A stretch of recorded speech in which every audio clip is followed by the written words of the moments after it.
Hello everyone, this is DN Molo. and today for my and today in my random reactions series we will be reacting to Metroid Prime What Happened by Matt McAsolos. Now I've only seen one other video about this guy, that being his video about Dragon Ball Evolution. Yeah, Dragon Ball Evolution. What happened? I saw that about a week or two ago. Pretty good video, very informational.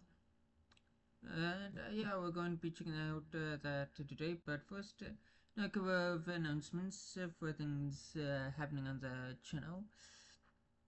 Now, I have already, talked about me planning on checking out the Gotham Ingi's Dark Place series and making a reaction series to that, which will last for the entire 6 days of October. That. Yeah, wait, is it 6 episodes? Well, basically in the last few days of October. But also, some other things on the random reaction inside the reaction video that I'll be making after this will be this one by Super Eye Patch Wolf. And also, now there will be a special episode on Halloween where I will make very a very long video of me reacting to this very long video and all that. Hmm. Actually, maybe I should like try making a YouTube stream instead of a video. Uh, hmm. Yeah. I mean, it'll either be a reaction video or a stream. No, whichever happens. The point is that I will on Halloween I will be making a reaction video to this video right here. I know pretty much very little about this book, Blood Meridian. For it, talk to or to mention a little bit. As so knows that horror story, very disturbing, takes place in what appears to be the Old West, the Wild West, and the main villain is like this judge character or something. Yeah. But that's enough about future events. Let's focus on the now, which is what's important today.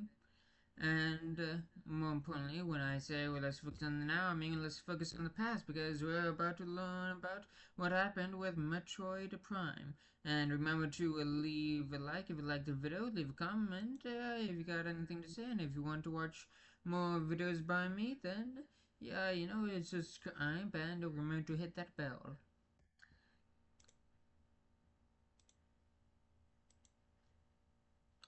And we are experiencing technical difficulties once again. Okay, everything seems to be in order.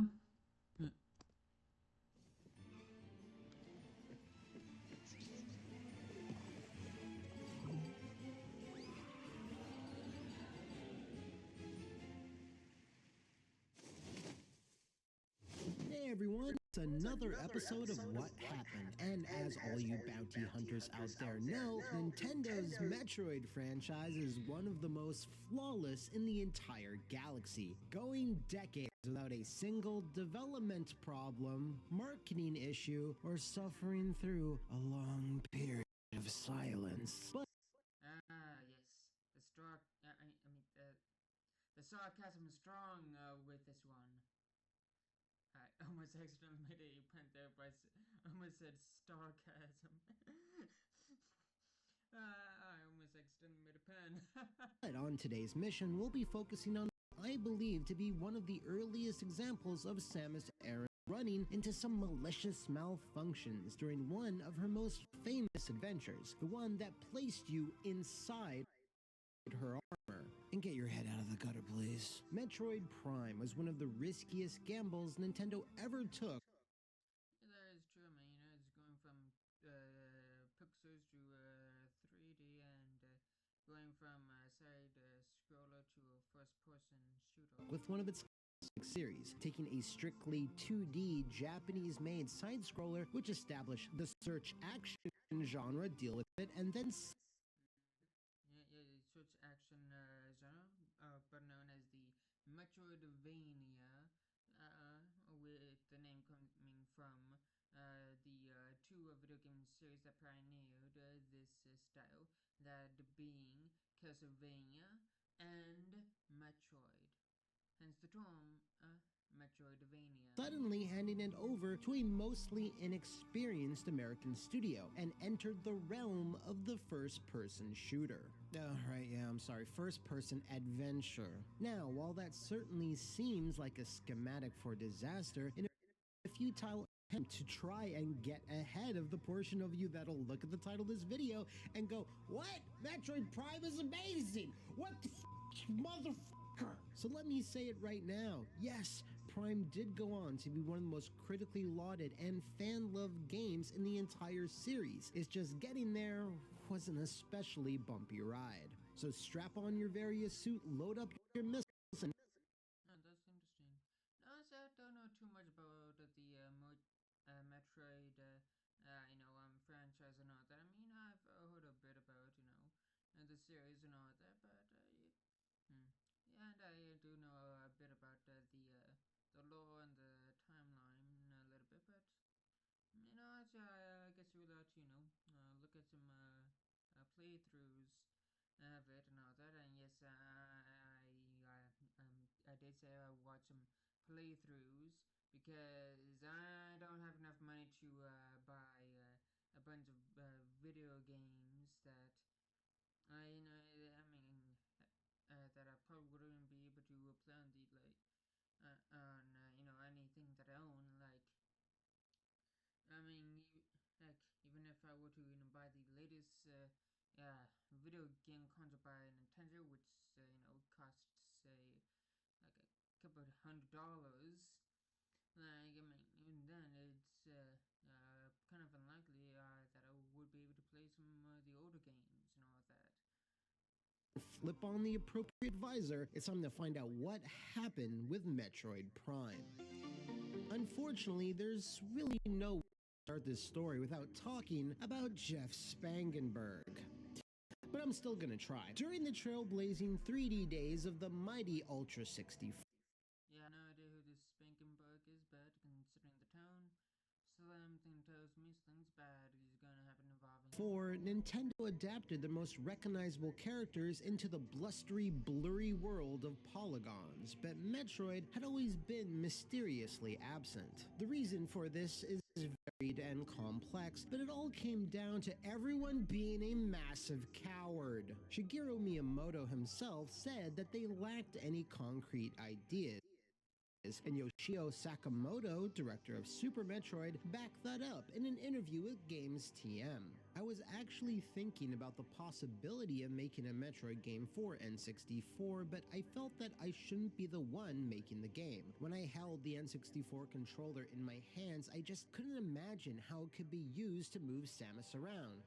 With this, but okay. So for me, it was just too early to personally make a 3D Metroid at that time. Also, I know this isn't a direct answer to the question, but Nintendo had approached another company and asked them if they would make an N64 version of Metroid, and their response was that no, they could not. They turned it down, saying that unfortunately they didn't have the confidence to create an N64 Metroid game that can compare favorably with Super Metroid. That's something I take as a compliment to what we achieved. So yeah, as you can see, everyone is cowards. Now, if we take a look at that statement from another perspective, we'd see that it was possible Nintendo might never have released a Metroid game at all, or at least not until much later. That all changed in 1998 when, in a completely unrelated business deal, Nintendo inadvertently set the path for Samus's return. Well, not that Another return. With the GameCube in the planning stages, they needed to secure more Western-style support, as they knew that's where the winds were a-blowin'. American and European studios were embracing 3D technologies and game design at a lightning-quick pace. So, yeah, enter Mr. Spangenberg. I touched upon this waffle of a man in our The Guy Game episode, and even though it's going against my better judgment, I had to touch upon him again. Ugh. While he struck it big with the first Turok under Iguana Studios, he's quickly hoofed out of the company when Acclaim bought them out, albeit with a tidy severance package. With that capital, he established Retro Studios, but since this was the very early days, the company was being run out of his home. However, since both Acclaim and Iguana were chummy-chum-chum-chums with Nintendo during Turok's development, this gave him a bit of an inside track. Spangenberg had been the head of the developer that produced Turok, a Western-as-shit FPS for the Nintendo 64 that pushed its hardware limits early on. Nintendo, therefore, felt at that time Jeff was the ideal leader to head up a cutting-edge new studio. Oh, I have such sights to show you. The Japanese giant okay. As I'm beginning to think I should have watched the Game Guy episode in order to get a bit more context, at least context for the hatred here. Rolled the whole thing, investing millions into a massive Japanese studio.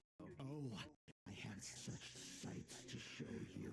The Japanese giant bankrolled the whole thing, investing millions into a massive 40,000 square foot space in Austin, Texas. This would include an opulent studio theater for presentations, trailers, and the like, as well as one of the state's first motion capture studios. To use all that square footage, though, you need employees, so the majority of the Turok team, well, they stayed with Iguana to keep making Turok. But Jeff did convince a few to come over with him. To shore up the numbers, he hired anyone else he could. Friends, college graduates, and even people who didn't make games at all. In fact, only a handful of staff members had ever shipped a game before. It was a motley crew for sure, but sometimes all you need is an experienced and reliable leader to get that team on the right track. But unfortunately, all they had was Jeff Spangenberg. And he really does not like this Spangenberg fella. With the money flowing and a massive space in which to work, it was decided by Jeff that Retro should launch into the development of 4 different games simultaneously, which was both a massive mistake, but yet in a roundabout way wound up saving the company. The 4 games in question were NFL Retro Football, which was a football game, a vehicular combat title by the name of Thunder Rally, action I never heard of that. RPG Ravenblade. Ah, my sweet prince, you are too beautiful for this world. And finally, Action Adventure. Seriously, that's the only thing it's ever been called. Now, Oh wow, all 4 of those are games I've never heard of.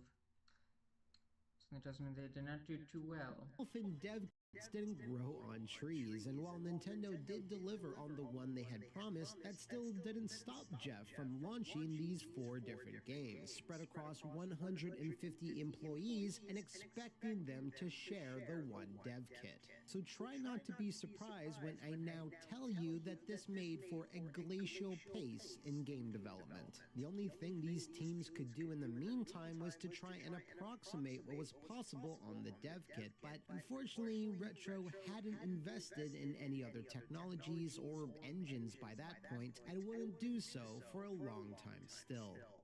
I'm beginning to understand the hatred for this fella now. Just a little bit. That's because Spangenberg spent increasingly little time making video games at his video game business. He was more concerned with buying luxury cars, partying with babes, and burning through that Nintendo money as fast as it was coming in. Fast forward. Oh, so that's why he doesn't like Spangenberg. Oh, okay, yeah, but it all makes sense now. 2 Years later, and not much had changed. None of the four games were on track to make the November 2001 launch of the GameCube. You know, the main thing the studio was founded to do. In an interview with Polygon, a former staffer at Retro who had been hired around this time recalled this phase of the company as truly baffling. I was like, oh, are you guys piecing the world together in hex parts? And he said, nobody's told us how to build anything, so I'm just doing what seems to make sense. They, Retro, barely had a PC graphics engine running, no world editor, and no tools at all to speak of. As I hinted out before, a large portion of Retro staff members actually came from the movie industry, working on CGI special effects in various films. So it was clear that the company was quickly spinning out of control, having already wasted so much time and money, but with very little to show for it. Its main decision maker, Spangenberg, was not even coming into the office at all by this point, ignoring the studio altogether as it was stuck spinning in a death spiral. Nintendo, having had enough of this bullshit, finally decided to fly over some of their higher-ups, Miyamoto included, to see just what was going on.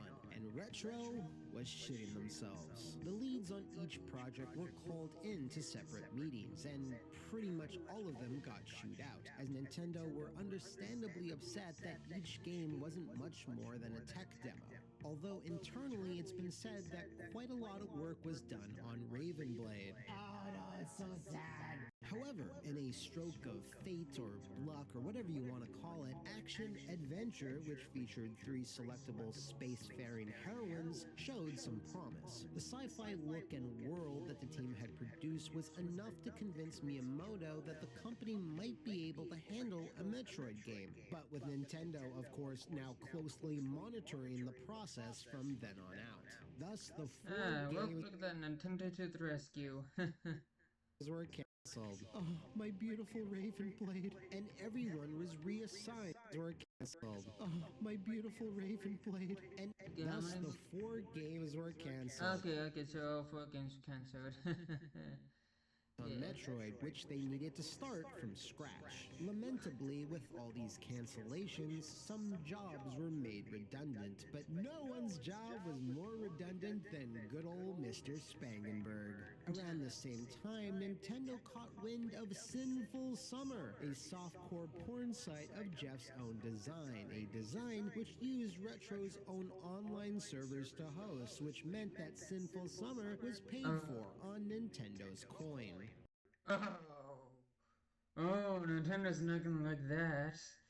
Oh. That's bad enough. It gets worse. The actual content, photos and videos, which featured Party Animal Jeff and several women, were time-stamped. Time-stamped to regular middle-of-the-day working hours. That's when Nintendo politely informed Jeff that he would no longer be needed at the company. His shares were quickly Got fired from his own company. Frankly, he deserved it. bought out. He emptied his desk, which I'm sure was probably empty already, and Nintendo took full ownership of Retro Studios. Consequently, that's the last time anyone ever heard from the sleazy Spangenberg. Seriously, after the guy game, he just drops off the earth. The galaxy is at peace. As to who would run the company in his stead, well, that fell to Steve Barcia, with Mark Pacini being promoted to director of Metroid Prime. Now, even with Jeff Saki, Honestly, this story would make a pretty good, film or a short series. I could definitely see this, making good, limited time, a series. Maybe just on a streaming site and all that. I mean, it seems like the kind of thing that the kind of story you might find on like Apple TV or Hulu or HBO. Mm-hmm. Yeah. Yeah. The story is definitely interesting enough to make a good a short series, And that. problems would plague Prime for a long while yet, especially with the incredible pressure now placed upon the studio. They had to deliver on this title, as it was their one chance to keep their doors open, as Nintendo wasn't playing around anymore. If Prime wasn't developed to their satisfaction or didn't perform at retail, then Retro would most likely be shut down. The first main issue that caused some friction was the perspective in which Samus's adventure would take place. Miyamoto had been mulling around the concept of a first-person Metroid for some while, and was of the opinion that it would be the best choice to support shooting and dodging enemies. Some leads, including Pacini, were against this, feeling that navigating levels with Metroid hallmarks like the Morph Ball was something that could only be conveyed in the third person. Yeah. Yeah. Honestly, I think I similar with the Pacini, that. Regardless, Retro would need to figure all of this out and deliver milestones to Nintendo for approval, with each and every one being critical to the continuation of the project. Eventually, it was decided that since both companies couldn't see eye to eye on the perspective, a compromise was reached. The majority of the gameplay was going to be seen through Samus's visor, while other aspects, like the Morph Ball, would be viewed outside of it. Now, when you consider that for many on the team this was their first game, switching between two viewpoints on the fly and in a smooth way was going to be an ambitious and incredible trick to pull off. But they needed to do it. At the 2008 Montreal Video Game Summit, current Retro CEO Michael Kelbaugh and former director Mark Pacini detailed this stressful time trying to perfect the transition. We didn't want to make just current Retro CEO Michael the 2008 Montreal Video Game Summit, current Retro CEO Michael Kelbaugh and former director Mark Pacini detailed this stressful time trying to perfect the transition. We didn't want to make just another first-person shooter. Making a first-person shooter would have been a cheap and easy way to go, but making sure the themes and concepts in Metroid were kept was something that we wanted to do. And That was good, admirable. translating those things into 3D was a real challenge. Translating the Morph Ball was one of the hardest things to do. We used Super Metroid as our kind of Bible, but as we'd been sold on the concept of first person, we couldn't see how to put the ball into the title. In fact, it was actually on the chopping block for a long time. We thought that concentrating on the exploration through platforming might be good enough, but Miyamoto's first directive was, if we don't make the transition between the ball and first person seamless, then we can't do this game. It took us a few months to get that correct, and that was pretty scary. It was one of the first milestones we had to reach, and thanks to our engineers, we managed to create something that when Miyamoto saw it, he said, okay, on the project. That was huge. So while shooting and platforming were obviously integral to the game, there was one other issue Nintendo, more specifically Miyamoto, had with Metroid Prime, one that presented Retro with a serious noodle scratcher. Miyamoto's question to the designers was translated raw from Japanese to English, and its meaning was open to interpretation. In a podcast with Retro staffers, Brian Walker and Mike Wicken illuminated. Mike likes to tell a story about Mr. Miyamoto asking us during the early design phases of Prime 1, what would it be like if Samus had a bug's head? And at that time, I remember going back to our office and saying, switching heads? What does that have to do with Metroid? Translate Enzo. Asking if she had the head of a fly, he was asking about the mechanic of altered perception as a whole. And from that, the visor system came to be, when Samus could see different things with different visors and use that as a puzzle-solving element. This then, of course, also led to one of Prime's other most famous elements, progressing the narrative forward with the scan visor, which would give bits of lore or background info on creatures or objects. And as was just explained, there was a very real possibility that this elegant, optional component for fleshing out the game's world might never have even existed, if not for Retro designers being able to parse that suggestion's meaning. Of course, during all of this, 2D Metroid purists scoffed at the idea of an untested American studio mucking things up with newfangled ideas and perspective switches ever since Prime's E3 2001 unveiling. At that time, it was seen as this impending, embarrassing disaster that would surely give the Metroid franchise a black eye. But no, that would come later. Maybe anticipating potential fan backlash, though, Nintendo also commissioned Yoshio Sakamoto and his team to develop a traditional Metroid adventure with fusion, and to quickly slap in some GameCube GBA connectivity, as was the style at the time. And the link cable was never the style of any time. Once Prime was finally wrapped up, the team took a long vacation to recover from all the stress and crunch they had to endure to pull off, and let's call it what it was, a miracle. To both drastically change yet stay true to the spirit of a highly regarded franchise in a slick and modern package was, and still is, a rarity.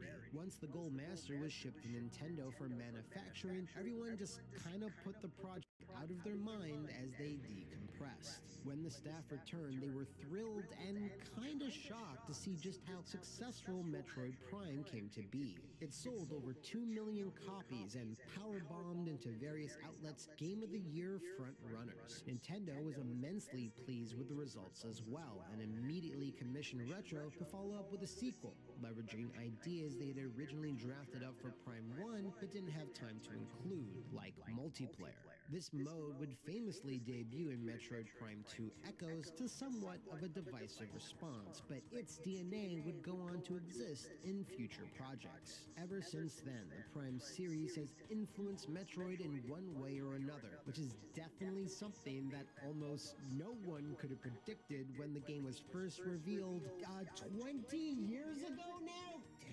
Many key members of the Prime team would eventually leave the company and move on to other things, but through it all, Nintendo and Retro's relationship never diminished. Instead, it only strengthened. They would contribute to Mario That's nice. Kart. They would relaunch Donkey Kong twice, and for a time, they even worked on a Wow, that's incredible. Sheikah-focused Legend of Zelda spin-off title that, while never released, showed just how ingrained and committed they are to Nintendo franchises. Obviously, while we haven't had any official news about Metroid Prime 4 for over, what are we at now? Some 800 days, Retro seems to excel in launching polished, fully formed experiences, oftentimes out of nowhere. So whatever it is they're cooking up, odds are that it'll be worth waiting for. Everyone working hard at Retro I'm glad that that this story has a happy ending, that's for certain. right now, don't stress yourselves too much. We'll see you next mission. If you know of any other intergalactic incidents involving insectoid... I lost it, damn it. Then send me a transmission in the comments below, over on my Twitter, or set your coordinates for the Flophouse VIP Patreon to become a big boss and nominate the game or movie you'd like to see in a future episode. See you next time, and thanks for watching.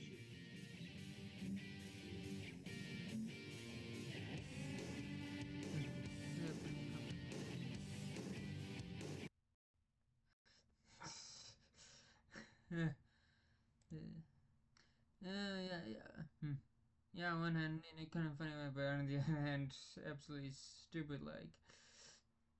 And that's like the one thing you should, like, never do, or not that. Yeah. But it doesn't.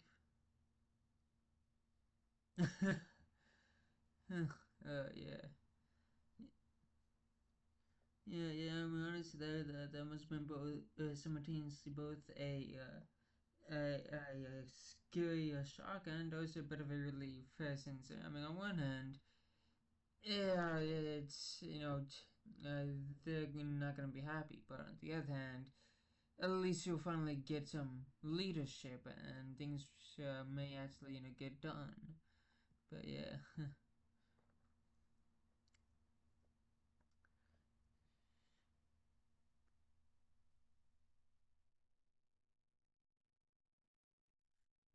This was meant to be just for melody. I see that he's purposely mispronounced the name here.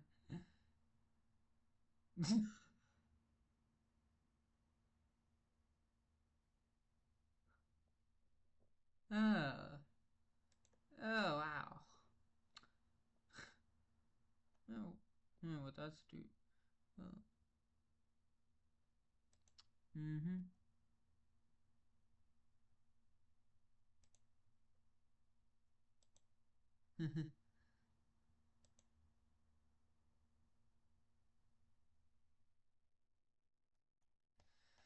Eh, well, I think that's all for today. Hmm. I think I might subscribe. Yeah. Speaking of which, when you subscribe, remember to hit the bell so that way you get notified for all the stuff. Anyway, I guess I have nothing else to say, so have a good day and goodbye.